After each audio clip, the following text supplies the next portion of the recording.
दोस्तों, आज हम बात करने वाले हैं रिटर्न ऑन इक्विटी के बारे में। रिटर्न ऑन इक्विटी क्या होता है, उसके कैलकुलेशंस कैसे की जाते हैं, उसके यूसेज क्या है, यही सारी बातों की डिस्कशन आज हम इस वीडियो में करने वाले हैं। रिटर्न ऑन इक्विटी क्या होता है? दोस्तों, रिटर्न ऑन इक्विटी एक प्रॉफिटेबिलिटी रेशो है जो हमें बताता है कि किसी कंपनी ने अपने शेयर होल्डर्स इक्विटी पे एक साल में कितना प्रॉफिट बनाया है। वो प्रॉफिट 10% हो सकता है, 15% हो सकता है, 20% हो सकता है। तो ये जो परसेंटेज होते हैं वो रिटर्न ऑन इक्विटी होते हैं। रिटर्न ऑन इक्विटी का अगर फॉर्मूला हम देखें तो कंपनी के नेट प्रॉफिट को अगर हम एवरेज शेयर होल्डर्स से डिवाइड कर दें, एवरेज शेयर होल्डर्स इक्विटी से डिवाइड कर दें, तो हमें रिटर्न ऑन इक्विटी मिल जाती है। अब नेट प्रॉफिट हमें अगर देखना है तो वो हमें कंपनी के इनकम स्टेटमेंट से मिल जाता है और एवरेज शेयर होल्डर्स इक्विटी हमें कंपनी के बैलेंस शीट से मिल जाती है।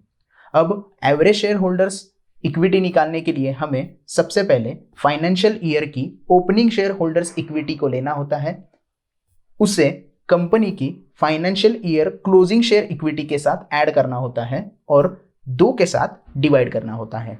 ये एवरेज शेयर होल्डर्स इक्विटी का फॉर्मूला हो गया। आइए देखते हैं इसे एक एग्जांपल से। अगर एक कंपनी है जिसकी नेट प्रॉफिट 140 करोड़ रुपए है और उसकी एवरेज शेयर होल्डर्स इक्विटी अगर हम कैलकुलेट करें तो हमें फाइनेंशियल ईयर के स्टार्टिंग की वैल्यू 840 करोड़ लेनी है और फाइनेंशियल ईयर के क्लोजिंग की वैल्यू 400 करोड़ मिल जाती है। इसे हम अगर 2 से डिवाइड करेंगे तो हमें एवरेज शेयर होल्डर्स इक्विटी मिलती है जो कि है 620 करोड़। अगर इन वैल्यूएशन को हम फॉर्मूला में ऐड करते हैं तो हमें एक वैल्यू मिलती है 0.225। इसे हम परसेंटेज में देखेंगे तो ये है 22.5%। इसका मतलब क्या है कि कंपनी ने 620 करोड़ के अपने एवरेज शेयर होल्डर्स इक्विटी पे 140 करोड़ रुपए का प्रॉफिट किया है, तो ये आता है 22.5%। तो इस 22.5% को हम रिटर्न ऑन इक्विटी बोलते हैं। मतलब कंपनी ने 22.5% का हमें प्रॉफिट करके दिया है रिटर्न ऑन इक्विटी पे। अच्छी रिटर्न ऑन इक्विटी कौन सी है ये हमें पता करना है तो हमें सबसे पहले पता होना चाहिए कि एटलीस्ट 15% अगर आरओई हो तो वो बहुत अच्छी कंपनी है, ऐसा माना जाता है। अगर 15% से नीचे होगी तो थोड़ी कंपनी वीक है, फाइनेंशियल उसके थोड़े स्ट्रांग नहीं है, ये भी कहा जाता है। अब इसके लिए इंपॉर्टेंट चीजें क्या क्या ध्यान में रखनी है। Company give 15% and above ROE in past years, then it is consider as a good company. But यहाँ पे एक प्रॉब्लम है, एक साल का आप आरओई नहीं कैलकुलेट कर सकते, मतलब कंसीडर नहीं कर सकते। कैलकुलेट तो कर सकते हो लेकिन कंसीडर नहीं कर सकते, क्योंकि कंपनी एक साल में बहुत अच्छा प्रॉफिट कमाती है, फिर उसके पिछले साल में कम प्रॉफिट होता है या फिर अगले आने वाले साल में ज़्यादा प्रॉफिट कमा सकती है। तो हमें यहाँ पे क्या करना है, एटलीस्ट 5 साल का परफॉर्मेंस देखना है, सिर्फ एक साल का परफॉर्मेंस यहाँ पे नहीं देखना है।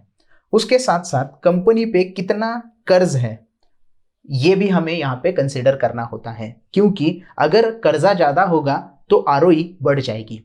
इसे हम एक एग्जाम्पल से देखते हैं। कंपनी यहाँ पे पहली कंपनी ए है जिसका नेट प्रॉफिट यहाँ पे है 30 करोड़ रुपए और उसके टोटल एसेट 150 करोड़ रुपए है।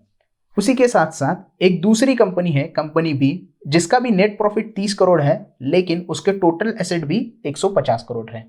अब यहाँ पे दोनों नेट प्रॉफिट और टोटल एसेट सेम दिखाई दे रहे हैं, लेकिन कंपनी ए के बारे में क्या है कि उसके टोटल जो एसेट्स है वो सारे के सारे एवरेज शेयर होल्डर्स इक्विटी है, मतलब 150 करोड़ की एवरेज शेयर होल्डर्स इक्विटी है।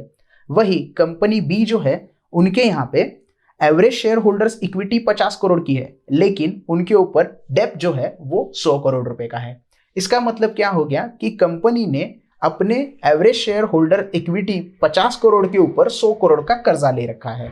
अगर इसे हम कैलकुलेट करेंगे तो कुछ इस तरीके से वैल्यूएशन आता है। कंपनी ए का हमें आरओई कैलकुलेट करना हो तो वो आता है लगभग 20% का, और कंपनी बी का अगर कैलकुलेट करना है तो वो आता है 60% का। अब यहाँ पे 60% कैसे आ गया, क्योंकि हमने यहाँ पे सिर्फ average share holding equity consider की है, डेप्ट यहाँ पे कंसिडर नहीं किया है। इसीलिए 30 करोड़ नेट प्रॉफिट से हम अगर एवरेज शेयर होल्डर्स को डिवाइड करेंगे तो 60% की हमें वैल्यू मिलती है। अब इनमें से कौन सी कंपनी स्ट्रॉन्ग फाइनेंशियल वाली कंपनी है? यहाँ पे आपको पता चलता है कि 20% आरओई है और इसकी 60% आरओई है। तो देखने वाले क्या बोलेंगे कि 60% ROE मतलब ये एक अच्छी कंपनी है इन्वेस्ट करने के लिए। लेकिन यहाँ पे एक प्रॉब्लम है, लोग यही धोखा खा जाते हैं। यहाँ पे कंपनी ने 100 करोड़ का कर्ज ले रखा है, कंपनी ने यहाँ पे 100 करोड़ का कर्ज ले रखा है, जो कि आगे जाके थोड़ा सा प्रॉब्लम बन सकता है। इसीलिए जो कंपनी कर्ज नहीं लिया है, जिस कंपनी ने कर्ज नहीं लिया है, वो कंपनी को हम फाइनेंशियली स्ट्रांग कह सकते हैं। अब यहाँ पे कंपैरिजन आप करोगे तो यहाँ पे पता चलता है कि कंपनी ए ने कोई भी कर्जा नहीं लिया है और कंपनी बी ने अपने 50 करोड़ की इक्विटी के ऊपर 100 करोड़ का कर्जा लिया है। इससे हमें पता चलता है कि कंपनी ए जो है वो फाइनेंशियली स्ट्रांग है और कंपनी बी जो है वो फाइनेंशियली वीक है, क्योंकि कंपनी कर्जे में है। अगर कोई प्रॉब्लम आ जाएगा तो वो कर्ज डिफॉल्ट कर सकते हैं, लेकिन कंपनी ए के बारे में यहाँ पे कोई दिक्कत नहीं है, क्योंकि उन्होंने कोई कर्जा नहीं लिया है, तो जो भी उनका ग्रोथ होगा वो अच्छी तरीके से यहाँ पे दिखाई दे सकता है। इसीलिए सिर्फ ROE को कंसीडर करके कोई भी फंडामेंटल एनालिसिस अपना ये नहीं कर सकता कि मुझे ये कंपनी बाय करनी है या नहीं करनी है। आपको सारी चीजें कंसीडर करनी होती है कि ROE अगर ज्यादा है तो क्यों ज्यादा है, और ROE अगर कम है तो क्यों कम है। तो इन सारी एनालिसिस के बाद ही आप डिसाइड करते हो कि कोई कंपनी फाइनेंशियली स्ट्रांग है या कोई कंपनी फाइनेंशियली स्ट्रांग नहीं है। इसीलिए फंडामेंटल एनालिसिस करते टाइम पे जो भी हमारे पास पॉइंट्स होते हैं उन्हें हमें अच्छी तरीके से देखना होता है और उसके बाद ही डिसीजन लेना होता है कि किसी कंपनी को हमें बाय करना है या नहीं करना है। तो ये था वीडियो दोस्तों ROE के ऊपर, रिटर्न ऑन इक्विटी के ऊपर। आशा करता हूं कि वीडियो आपको अच्छे से समझ में आ गया होगा। वीडियो अच्छा लगा हो तो प्लीज लाइक कीजिएगा, दोस्तों के साथ शेयर कीजिएगा और हमारे चैनल को भी जरूर सब्सक्राइब कीजिएगा। धन्यवाद।